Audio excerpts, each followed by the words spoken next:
যে আমরা যে হলুদ সাংবাদিকতা বলি, যে সাংবাদিকতা কতটা হলুদ হলে আসলে এই ধরনের সাংবাদিকতা মানুষ করতে পারে এটা আসলে না দেখে। খুব ভালো একজন স্বনামধন্য অভিনেত্রী, আমরা আরো আগে ওনার কাজ দেখেছি, আমাদের ছোটবেলা আমরা কাজ দেখি, নিঃসন্দেহে উনি একজন ভালো অভিনেত্রী। কিন্তু দুঃখজনক বিষয় হচ্ছে যে উনি আসলে এখন সেগুলো ছেড়ে এখন উনি আসলে অনেক আগের থেকেই তো উনি চেতনাবাদ, মানে এখন উনি চেতনা বিক্রি করে খাবেন আর কি, এমন একটা অবস্থা। মনে হলো যে অরিজিনাল দালাল যারা আছে তারা আসলে ওনার দালালি দেখে আসলে ওনার থেকে অনেক কিছু শেখার একটা ব্যবস্থা আছে। তা জোরপূর্বক একটা দল শোকের নামে প্রায় পূজার আয়োজনের মতন এই প্রোগ্রামগুলো আসলে করে ফেলেন। তো এটা তো ভারতে মোদী সরকারের বিশ্বস্ত গদি মিডিয়া নামে পরিচিত একটা চ্যানেল আছে আজ তাক বাংলা, আবার রিপাবলিকও আর রিপাবলিক টিভিও একটা আছে। তো আমি আজকে আজ তাক বাংলার একটা ভিডিও নিয়ে আসলে আপনাদের সাথে কথা বলতে চাচ্ছি, যেখানে আমাদের অভিনেত্রী, সাবেক অভিনেত্রী, বর্তমানে চেতনাধারী আর কি, রোকেয়া প্রাচীর কিছু বক্তব্য মন্তব্য নিয়ে আসলে একটু কথা বলতে চাচ্ছি আপনাদের সাথে। সাংবাদিকতা আসলে এই চ্যানেলটা, এই ভিডিওটা দেখলে বোঝা যায় যে আমরা যে হলুদ সাংবাদিকতা বলি, যে সাংবাদিকতা কতটা হলুদ হলে আসলে এই ধরনের সাংবাদিকতা মানুষ করতে পারে এটা আসলে না দেখলে আসলে এটা অন্য ধরনের একটা বিনোদন। যদি অনেকেই আসলে যেটা হয় যে টক শোকে আসলে বিনোদন মনে করেন না, তো এই ধরনের টক শোতে আসলে কিছু বিনোদনের খোরাক আপনারা পেতে পারেন। আপনারা চাইলে ভিডিওটা দেখতে পারেন, আমি লিঙ্কে দিয়ে দেবো। সেটা হচ্ছে যে এই যে আমাদের এই চ্যানেলগুলো হচ্ছে কি আমাদের যে সময় টিভি, আমাদের এই দেশ স্বাধীনতার আগের যে সময় টিভি, আর হচ্ছে যে আপনার 71 টিভি, এই যে একটা দালালি, মানে দালালির যে পিওর ভার্সন যেটা বলি, এটা একেবারে একটা পিওর কনক্রিট ভার্সন। ওখানে তো ইন্ডিয়া তো এদেরকে এই জন্য গদি মিডিয়া বলে আর কি। তো যাই হোক, তো ওইখানে একটা ভিডিওতে আমি হঠাৎ করে ফিরে আসলো। ওইখানে আমি যদিও এই ধরনের চ্যানেল একবারেই দেখি না, কারণ এটা হাস্যকর বিষয়, বিনোদন দরকার হলে অত মাঝে মাঝে হাসাহাসির জন্য দেখি আর কি। তো রোকেয়া প্রাচীকে দেখলাম তারা একটা ভিডিওতে তাকে ইনক্লুড করেছেন এবং সেইখানে উনি মোটামুটি অনেকগুলো কথা বলেছেন যে একেবারেই মিথ্যা, একদম ধর্মীয় উস্কানিমূলক বক্তব্য এবং মন্তব্য। মানে এই অভিনেত্রী, আমি রোকেয়া প্রাচী কিন্তু বাংলাদেশের খুব ভালো একজন স্বনামধন্য অভিনেত্রী, আমরা আরো আগে ওনার কাজ দেখেছি, আমাদের ছোটবেলা আমরা কাজ দেখি, নিঃসন্দেহে উনি একজন ভালো অভিনেত্রী। কিন্তু দুঃখজনক বিষয় হচ্ছে যে উনি আসলে এখন সেগুলো ছেড়ে এখন উনি আসলে অনেক আগের থেকেই তো উনি চেতনাবাদ, মানে এখন উনি চেতনা বিক্রি করে খাবেন আর কি, এমন একটা অবস্থা। তো মানুষের উনি যে পরিমাণ আসলে দালালি করলেন না, আমার কাছে যেটা মনে হলো যে অরিজিনাল দালাল যারা আছে তারা আসলে ওনার দালালি দেখে আসলে ওনার থেকে অনেক কিছু শেখার একটা ব্যবস্থা আছে। তা আমি মনে করবো যেহেতু আওয়ামী লীগ নাই, এখন তো ওনার আসলে চেতনা বিক্রি করে খেতে হবে। তো উনি একটা কোচিং সেন্টার যদি খোলেন, যেখানে হচ্ছে যে উনি দালালিটা আসলে কিভাবে শৈল্পিকভাবে করা যায়, পিওর ফর্মে করা যায়, সেটা আসলে ওনার কাছ থেকে আসলে আপনারা শিখতে পারবেন। যারা দালালি করে তারা ওনার কাছ থেকে শিখতে পারবেন। তো আমি ব্যক্তিগতভাবে কি ওনাকে প্রশ্ন করা হয়েছিল যে ধানমন্ডির 32 নম্বরের শেখ মুজিবুর রহমানের বাড়ি পোড়ানোটা নিয়ে। তো ব্যক্তিগত আমার স্ট্যান্ড হচ্ছে যে আমি এটাকে আসলে সমর্থন করি না। যে 32 নম্বরের যে বাড়ি, এটা হচ্ছে আমাদের আসলে সম্পদ, আমাদের দেশের জনগণের টাকায় তো আসলে এসব করা হয়েছে, এসব স্থাপনা তৈরি করা হয়েছে। তো আমাদের টাকায় যেই ধরনের স্থাপনায় তৈরি করা হোক, সেটাকে আসলে ধ্বংসের পক্ষে আমি কখনোই কথা বলিনি, সেটা যাই হোক না কেন। যাই হোক, তো এটা যেমন এটা আমার সেন্টিমেন্ট, এবার অনেকের সেন্টিমেন্ট আলাদা হতে পারে, আমি আমার কথা বলতে পারি, যার যার মত সে প্রকাশ করতে পারে। তো যাই হোক, তো উনি যখন এই জিনিসটা যখন বারবার কথাবার্তা হচ্ছিল, এটাও সত্য যে 16 বছরের আওয়ামী দুঃশাসনে যাদের নাভিশ্বাস উঠে গিয়েছিল তাদের তীব্র ক্ষোভটাও তো স্বাভাবিক। আওয়ামী লীগ দল শেখ মুজিবের জন্মদিবস, মৃত্যু দিবস পালন করতে পারেন, এটা তাদের নাগরিক স্বাধীনতা, কিন্তু এটাও কিন্তু একেবারে রাষ্ট্রীয় অর্থে হিসাবে শেখ মুজিবের অফিস আদালত বন্ধ রেখে সমগ্র জাতীয় ইচ্ছা অনিচ্ছাকে গুরুত্ব না দিয়ে জোরপূর্বক একটা দল শোকের নামে প্রায় পূজার আয়োজনের মতন এই প্রোগ্রামগুলো আসলে করে ফেলেন। তো এটা তো আসলে সবাই মেনে নাও নিতে পারে। আমাদের দেশ মুসলিম অধ্যুষিত দেশ, আমাদের দেশের বেশিরভাগ মানুষই হচ্ছে মুসলিম। আমরা বলি না আমরা খুব প্র্যাকটিসিং মুসলিম, যারা আসলে ফান্ডামেন্টাল, আমরা যেটা বলেছি কোর জায়গাগুলো নিয়ে অনেক বেশি আমরা প্র্যাকটিসিং বলে, আমি সেটা বলছি না, কিন্তু কিছু ফান্ডামেন্টাল জায়গা আমাদের ইসলাম ধর্মে আছে যেটা আসলে আমরা মৌলিকত্ব, এগুলি আমরা মেনে চলার চেষ্টা করি, যতটুকু সম্ভব মেনে চলার চেষ্টা করি। তো সেইটার ভিতরে আসলে এই ধরেন ওনারা এই শিল্পটাকে যে পূজার মতো নিয়ে গিয়েছে, সেটা তো আসলে আমরা অ্যালাউ করি না, বা আমাদের বেশিরভাগ মানুষই পছন্দ করি না। এটা সবাই একটা ওপেন বুকের মতন এটা। তো তার মানে এটা না যে আমরা করি না বলে আপনারা পূজা করেন, কোনো সমস্যা নেই। হিন্দুরা পূজা করছে, তারা তাদের কাজ করবে, এটা তো তাদের রাইটস। আমরা যেমন আমাদের রাইটস আছে, এবার আপনি আপনার কালচারটা তো আমার উপর জোর করে চাপিয়ে দিয়ে বলবেন এটা বাঙালিদের কালচার। এটা বাঙালিদের কালচার না। আসলে যারা বাংলাদেশে থাকেন, বাংলাদেশ সম্পর্কে বোঝেন, তারা এটা খুব ভালো মতনই জানেন যে আমাদের জেনারেশনের আসলে ইচ্ছাটা কি।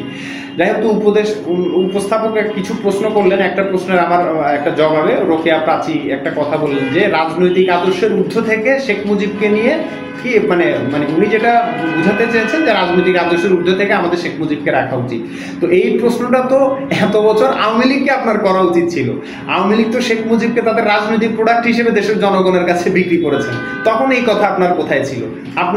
আমার মনে আছে জাতীয় সংসদে বা আমাদের সাবেক প্রধানমন্ত্রী শেখ হাসিনা খালেদা জিকে নিয়ে যে ধরনের কটূক্ত মন্তব্য করতেন, কথা বলতেন, বা ওনার তারেক রহমানকে নিয়ে কথা বলতেন, আমি কিন্তু খালেদা জিয়ার মুখ থেকে কখনো এই ধরনের কথাবার্তা শুনি নাই। তারপরে আবার আরেকটা জিনিস মনে আছে, ওই যে আমাদের ডক্টর মোহাম্মদ ইউনূস, আমাদের জাতির গর্ব, নোবেল বিজয়ী, ওনাকে উনি পদ্মা সেতুতে চুবাইতে চাইলেন। উনি যেই বাচনভঙ্গিতে কথাটা বললেন, একজন প্রধানমন্ত্রী কোনোভাবেই কিন্তু এভাবে কথা বলতে পারেন না। তো তারপরে এটা তো একটা বিষয়, তো যখন তাকে মিথ্যা মামলা দিয়ে হয়রানি করা হচ্ছিল, তো তখন আপনার চেতনা কোথায় ছিল? 2 কোটি টাকার পদ্মা সেতুর 2 কোটি টাকার একটা সামান্য দুর্নীতি, রাজনৈতিক মিথ্যা মামলা আর কি, খালেদা জিয়াকে বছরের পর বছর জেলবন্দি করে রাখলেন, তার বাসার সামনে বালু ট্রাক করে ফেলে রাখলেন, তখন আপনাদের চেতনা কোথায় ছিল?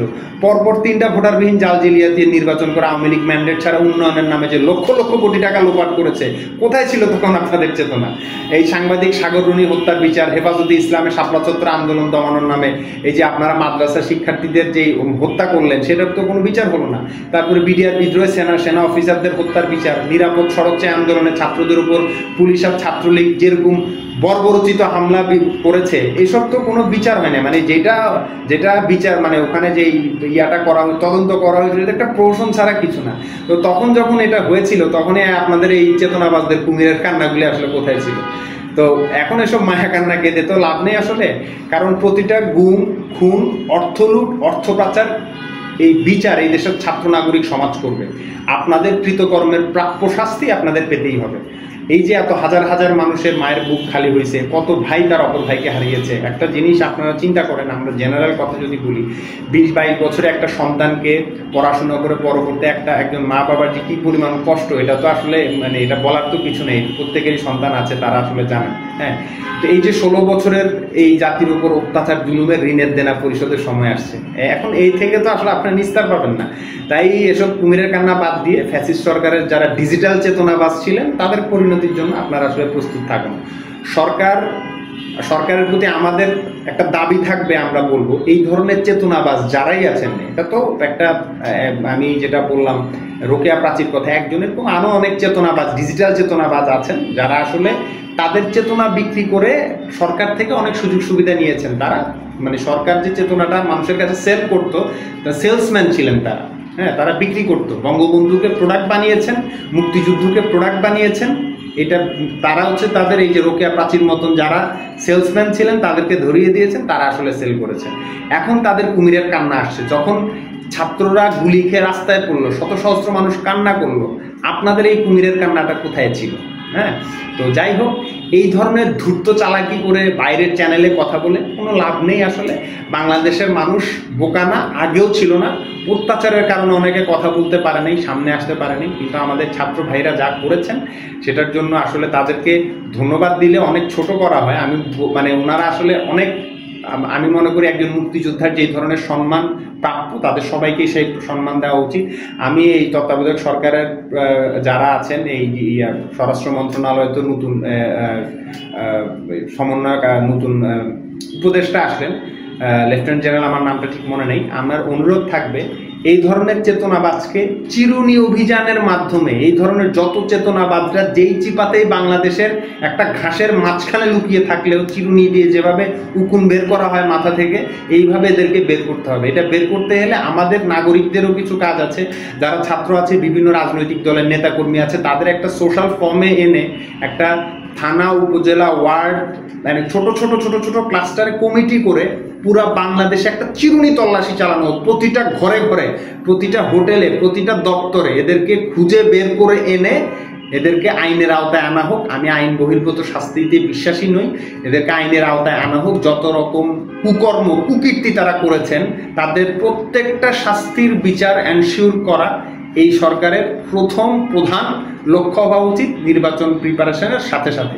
এটার জন্য আলাদা করে ফোর্স কিভাবে রিঅর্গানাইজ করা উচিত সেটা করা উচিত। আমাদের প্রতিটা জায়গাকে এই সরকার যেভাবে ধ্বংস করেছে, এই ধ্বংসর জন্য আমরা যে পরিমাণ পিছিয়েছি, সেটা যদি দ্রুত আমরা সামনে এগোতে চাই, এই ধরনের লোককে আসলে চিরুনি দিয়ে বের করে ফেলতে হবে। তো এটাই রইল। তা আমি আশা করব আমরা যারাই এই আছি, আমরা টুকিটাকি কথাবার্তা বিভিন্ন ফোরামে বলার চেষ্টা করি, আমরা এদের থেকে নিজেরা সাবধান থাকবো এবং অপররাও যাতে সাবধান থাকি সেজন্য একটা সচেতনতা, সামাজিক সচেতনতা নিজেদের মধ্যে গড়ে তুলব। সবাইকে অনেক ধন্যবাদ।